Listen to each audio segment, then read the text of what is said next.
Hi friends, మన భారతదేశ ఆర్థిక రాజధాని అయినటువంటి ముంబైలో ఆసియా దేశంలోని అతిపెద్ద మురికివాడైనటువంటి ధారావిని ఈ వీడియోలో చూద్దాం. బొంబాయి, అదే ప్రస్తుతం ముంబై. ఈ పేరు తెలియని వారు బహుశా ఉండకపోవచ్చు. భారతదేశ ఆర్థిక రాజధానిగా ప్రసిద్ధి చెందింది. ఇక్కడ మిలియనీర్లు బిలియనీర్లకు కొదవలేదు.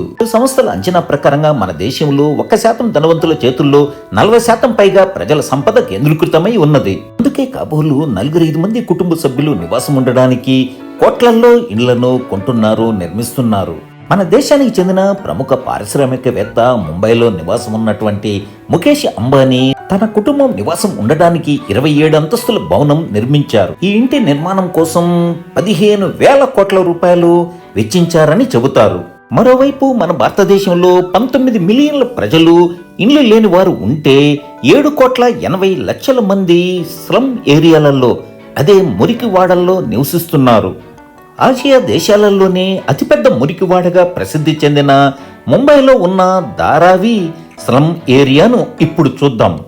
ముంబైలోని ఛత్రపతి శివాజీ మహారాజు రైల్వే స్టేషన్ నుండి 13 కిలోమీటర్ల దూరంలో ధారావి ఉంటుంది. ధారావి పక్కనే ఉన్న మహిం జంక్షన్ కు లోకల్ ట్రైన్లో చేరాను. ఇదే మహిం రైల్వే జంక్షన్. దీనికి ఆనుకొని ఉన్నదే ధారావి మురికివాడ స్లమ్ ఏరియా.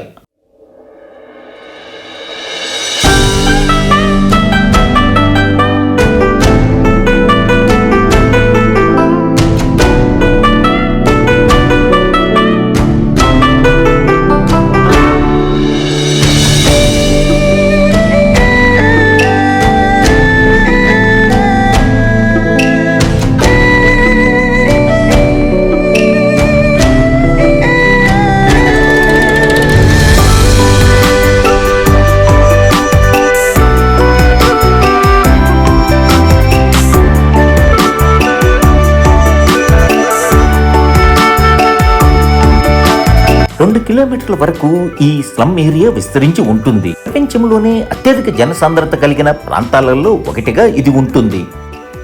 ప్రతి చదరపు కిలోమీటర్లకు 4 లక్షల మంది పైగా ప్రజలు నివసిస్తూ ఉంటారు.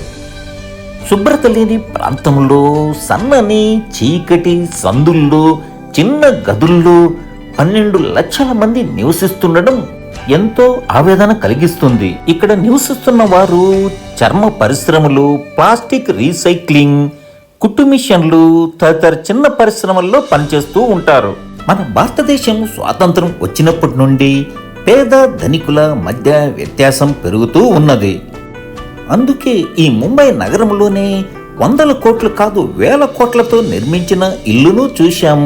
ఇప్పుడు ఈ ఇరుకు సందుల్లో మురికివాడలో ఉన్న ఈ ఇండ్లను చూద్దాం. మధ్యాహ్నం పూటే ఎంతో చీకటిమయంగా ఉండే ఈ ఇరుకు సందుల్లోకి ఒక్కరే వెళ్ళాలంటే ఎంతో ధైర్యం ఉండాలి. ప్రతి సందులోనూ లెఫ్ట్ సైడు, రైట్ సైడు చిన్న గదులు, వాటిపైన 2, 3, 4 అంతస్తుల చిన్న గదులుంటాయి. ప్రతి గదికి పైకి వెళ్ళడానికి నిచ్చెనలను అమర్చారు. ఒకే గది గల ఈ సందుల్లోని ఇండ్లలో కనీసం 5 నుండి 12 మంది వరకు కుటుంబ సభ్యులు జీవనం సాగిస్తున్నారు.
7-8 మంది కుటుంబ సభ్యులతో గత 30 ఏండ్లుగా ఒకే గది ఉన్నటువంటి ఈ ఇంటిలో నివసిస్తున్నట్లు ఈ అవ్వ చెప్పారు. ప్రభుత్వాలు మారుచున్నాయి, పాలకులు వస్తున్నారు వెళ్తున్నారు, పథకాలు ప్రకటిస్తున్నారు, హామీలు ఇచ్చి వెళ్తున్నారు. సంవత్సరాలు గడిచిపోతున్నాయి, కానీ ఈ ప్రాంత ప్రజల జీవితాల్లో మార్పు రాలేకపోవడం బాధాకరం. మన దేశం త్వరలోనే ప్రపంచంలోనే 3వ అతిపెద్ద ఆర్థిక దేశంగా ఎదుగుతుందని ప్రకటిస్తున్న సందర్భంలోనైనా ఈ మురికివాడల ప్రజల బాగోగులను ప్రభుత్వాలు పట్టించుకోవాలని ఆశిస్తాం.